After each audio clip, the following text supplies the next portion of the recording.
obligation and contracts. Conditions are the lifeblood of agreements.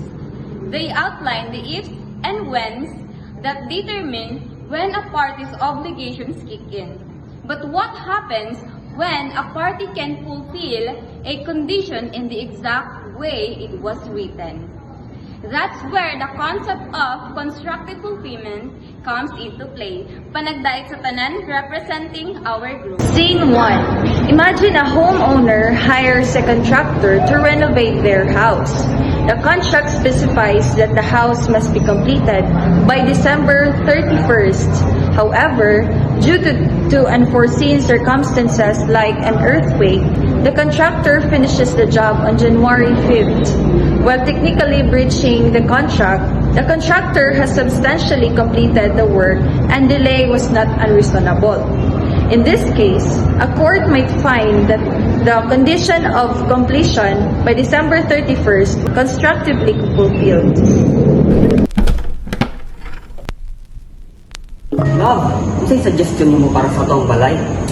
Feel lang ko love, gusto din ako siya inisan, gusto na ko siya ma-renovate kay like gubot kayo tanawon atong room, atong balay ni ana masudlat at bisita ni ana atong balay.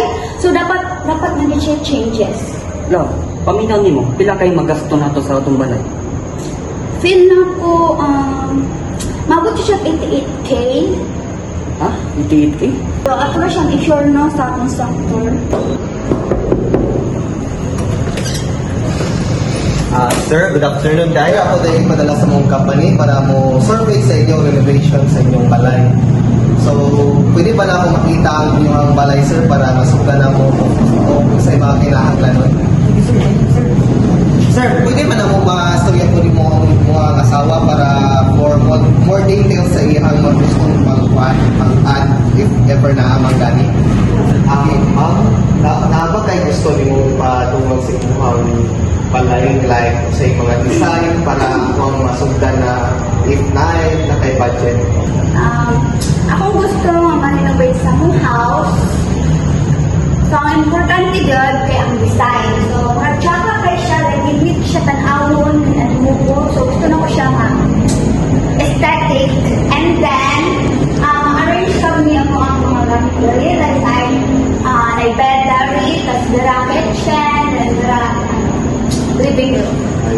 Noted, ma'am, your design will be since then, ma'am, may I know kung pila mong budget ana for that design kay para ma-estimate nato kay tamang ko i-range sa ko ang depende na po sa design lang po. May I know, ma'am, kung pila yung design?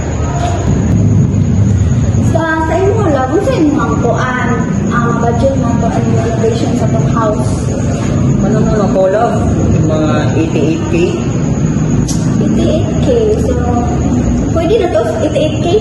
Ma'am, based sa imong ibang gusto tinawag nga design, I think mo offer siya around 100k man, but I assure you that all of the necessities will be added. 100k? Wala, okay na naman 100k. Murag, naku pa kayo siya. Okay na sa mga sa budget, kaya Bro, ato pa nang sabutan lang. 2,000 years later.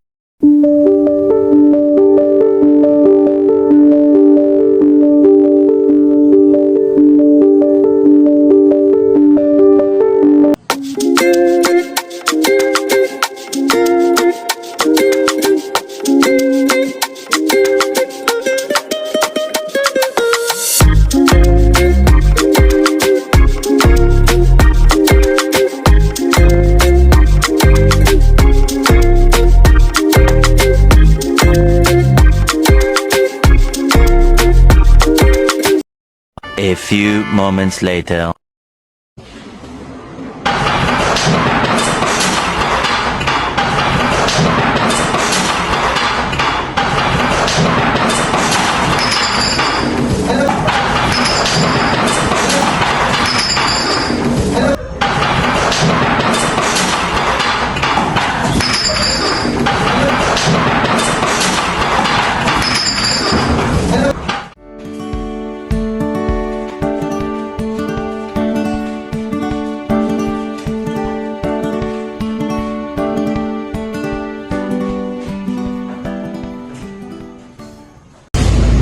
Good afternoon, ma'am, sir.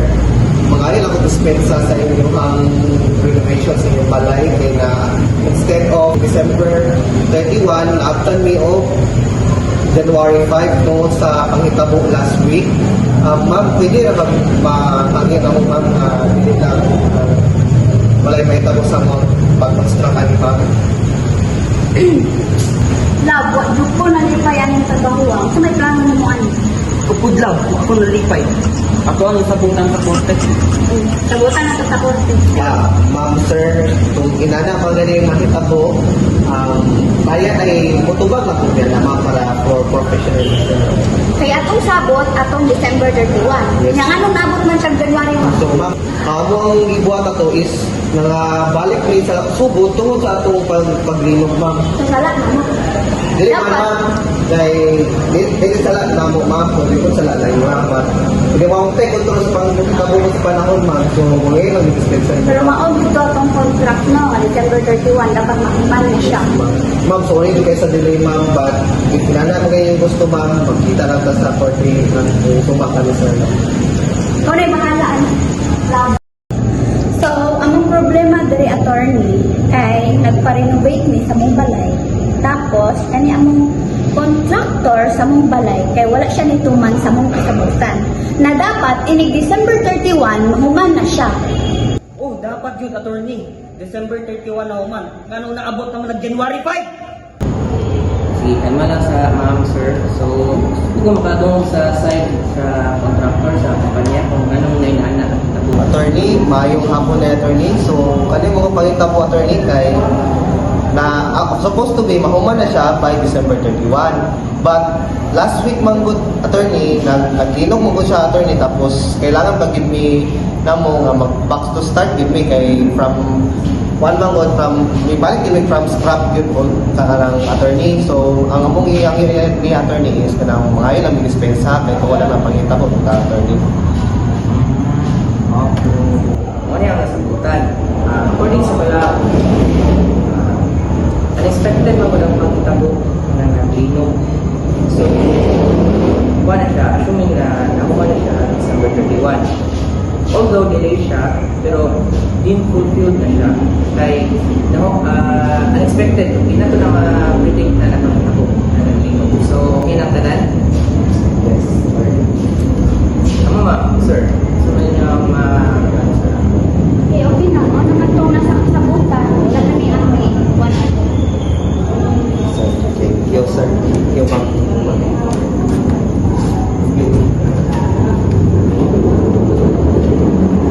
Scene 2. Consider a loan agreement where the borrower is obligated to make monthly payment on a specific date. Due to unforeseen financial hardship, the borrower misses a couple of payments but makes them up within a reasonable time frame. The lender may still consider the condition of timely payment constructively fulfilled if the borrower demonstrates good faith efforts to comply and the missed payments don't significantly harm the lender. Boss, may buntag ya, boss. Di ko bangutang kung ka ng motor nga ilong sa boss. problema, kuha rin naman dahil sa online. Pila man akong idawon, boss? Bismillah. Sige, boss, din.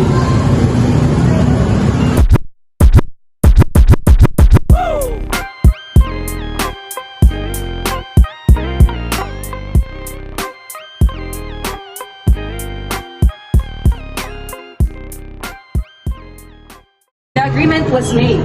However, the debtor was delayed for 2 months in fulfilling his obligation.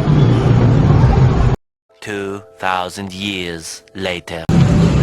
Uy, boss, may buntag kayo diya. Si Chad kayo nga, wala na ko ito nabayaran itong October o November na kung monthly sa iyo, ha? Sige lang, okay ra. Pero sa December na paningin na ko, yapin nga yung bayad ko sa October o sa November. Siguro okay na. May problema, boss. These are just a few examples of constructive fulfillment. Can operate in real-life situations by understanding the concept of constructive fulfillment can help parties to navigate potential challenges and reach mutual beneficial resolutions.